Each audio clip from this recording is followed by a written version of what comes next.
Bonjour à toutes et à tous, ici Khalil Djebali pour ce Good Morning Market du 13 juillet 2018. Nous commençons tout de suite avec le rappel légal habituel.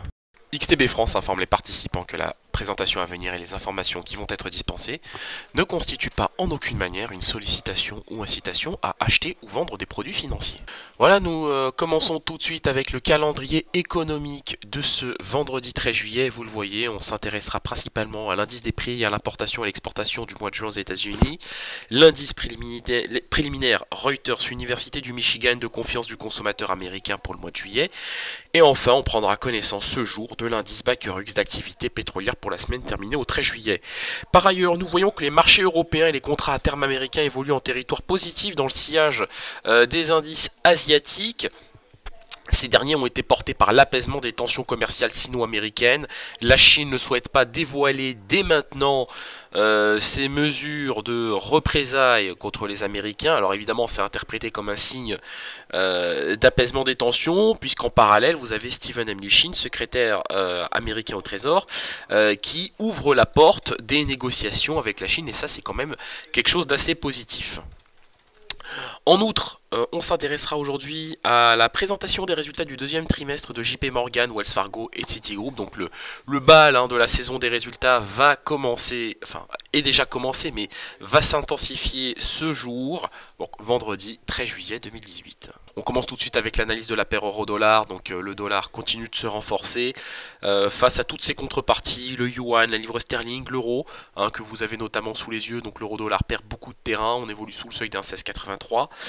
De notre point de vue, ça risque de continuer. Donc là, on a un 16,25. Il y a une forte probabilité pour que nous retrouvions à court terme le niveau des 1,16 $ pour 1 euro. Le dollar est amené à se renforcer car hier, l'inflation continue de progresser. On a vu que l'inflation était très positive, notamment au rythme annualisé, 2,9%, je le rappelle. Les inscriptions hebdomadaires continuent de se contracter, 214 000 inscriptions pour la semaine dernière.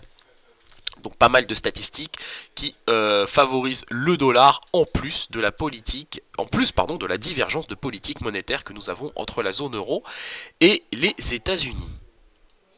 Le DAX 30, donc le DAX 30 qui est ouvert en hausse ce matin en gap haussier qui ne devrait pas tarder à être comblé. Alors dans un premier temps, j'ai pensé que on irait combler le gap formé le 11 juillet. Donc là évidemment j'ai vu qu'on s'arrêtait à mi-chemin sur le niveau des 12 571. On replie, donc là je pense qu'on va combler le gap. Je pense qu'on va aller chercher ensuite le niveau des 12 496.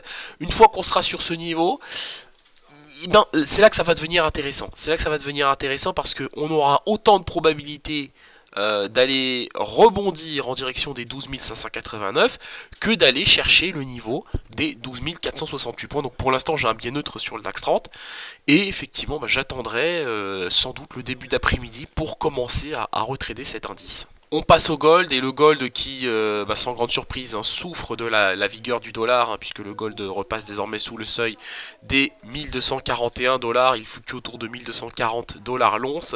Alors, évidemment, dans un tel contexte, on a un biais vendeur sur le gold, et nous pensons qu'il est susceptible de retrouver le niveau des 1238 $ à court terme. Sur le contrat WTI maintenant, donc même son de cloche, malgré la forte contraction des stocks de brut aux États-Unis, le marché pétrolier reste pénalisé par la thématique commerciale et les anticipations de baisse de la demande pour 2019. Donc selon le dernier rapport de l'OPEP, la demande mondiale devrait se contracter en raison du ralentissement de la croissance économique. Sur le plan technique, j'ai un biais vendeur, puisque on évolue sous les moyennes mobiles à 7 et 21 périodes. Nous pensons que la correction pourrait se poursuivre en direction des 65 $ le baril. Sur l'indice S&P 500, qui après avoir allié le niveau des 2800 points, donc c'est très bien ça, 2800 points, on perd de nouveau du terrain. On est repassé sous la moyenne mobile à 21 périodes, et dans ce contexte, j'ai un biais vendeur en direction des 2796 points. Nous terminons avec le Bitcoin, qui arrive tant bien que mal à se stabiliser autour des 6200 $. Alors effectivement, il est toujours très difficile de se prononcer sur le Bitcoin, mais sur le plan technique, on a des velléités haussières puisque les prix sont portés par la moyenne mobile à 21 périodes. Je suis tenté Je suis tenté de jouer le rebond sur le Bitcoin en direction des 6293 dollars pour un Bitcoin. Voilà, on se quitte sur cette note. On se retrouve évidemment ce jour à 15h15 pour un débriefing complet. Donc on reviendra sur les différentes statistiques et surtout sur l'évolution du contexte commercial entre la Chine et les États-Unis. On sait que Steven Mnuchin est ouvert aux négociations, mais la question est de savoir quelle sera la réaction des Chinois tout simplement. Merci à vous et à tout à l'heure.